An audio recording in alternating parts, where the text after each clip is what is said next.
नमस्ते, मेरा नाम गौरव कुमार पांडे है। इस वक्त स्क्रीन पर जो आप एक स्क्रीनशॉट देख रहे हैं, एक तस्वीर देख रहे हैं, ये एक मैगजीन से लिया गया है।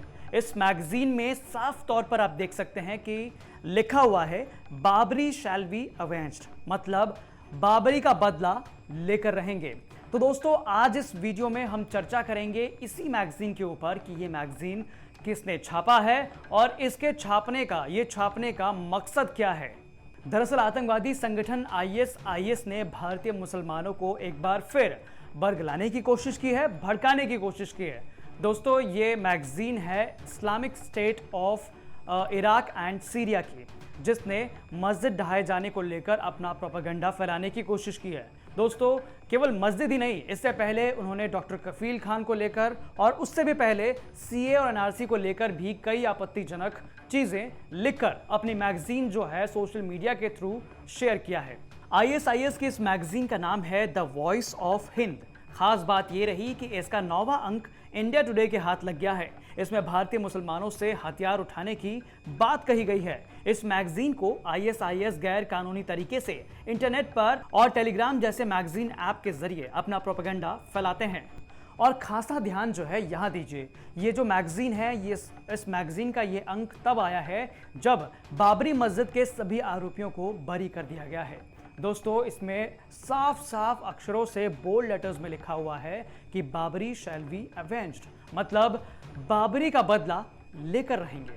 तो दोस्तों, आइए जानते हैं कि आखिर बाबरी के अलावा इस मैगजीन में और क्या क्या लिखा हुआ है। दरअसल इस मैगजीन में जितनी भी तरीके से मुसलमानों को भड़काया जा सकता है वो पूरे प्रयास किए गए हैं। पूरी तरह से इसको लिखा गया है कि जो भारतीय मुसलमान हैं वो भारतीय सरकार की यातनाएं झेलते हैं, उन्हें बहुत कुछ सहना पड़ता है। और डॉक्टर कफील खान का एग्जाम्पल देते हुए उन्होंने लिखा कि डॉक्टर कफील खान जो है सच्चाई के लिए अड़े रहे, इसीलिए उन्हें इतनी यातनाएं झेलनी पड़ी। नागरिकता कानून के खिलाफ लड़ रहे मुसलमानों का साथ देने की बात कही गई है। यह भी धमकी दी गई है कि जिन्हें आईएसआईएस के उसूलों में यकीन नहीं है उन्हें सजा दी जाएगी। और दोस्तों, आईएसआईएस का ये अंक सिर्फ यही अंक नहीं है जो भारत के मुसलमानों के लिए लिखा गया है, बल्कि इससे पहले भी कई बार आईएसआईएस जो है इस मैगजीन के थ्रू अपनी बातें और मुसलमानों को भड़काने के प्रयास कर चुका है। जैसे इससे पहले सीए और एनआरसी को लेकर उन्होंने भी एक आर्टिकल छापा था जिसमें साफ तौर पर भारतीय मुसलमानों को हथियार उठाने की बात कही गई थी। उन्होंने कहा था कि सरकार पर हमला कीजिए। दोस्तों, ये पहली बार नहीं था जब इन्होंने भारतीय मुसलमानों को भड़काने की कोशिश की। इससे पहले भी जब सीए और एनआरसी को लेकर विरोध प्रदर्शन भारत में चल रहे थे, मई के महीने में इनका एक अंक जो है वो प्रकाशित हुआ था जिसमें साफ तौर पर लिखा गया था कि आप हथियार उठाइए, सरकार के खिलाफ हथियार उठाइए, हमला कीजिए।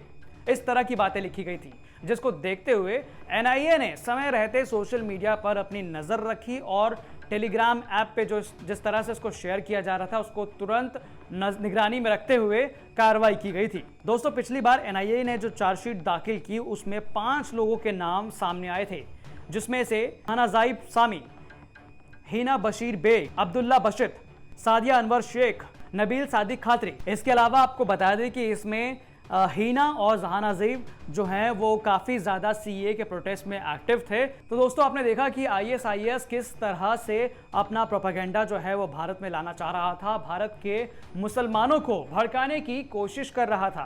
तो दोस्तों, आप भी इस तरह के वायरल पोस्ट जो होते हैं उनसे बचिए, उनके मैगजीन से बचिए, चाहे वो टेलीग्राम ऐप में आ रहे हों या व्हाट्सएप पे आ रहा हो।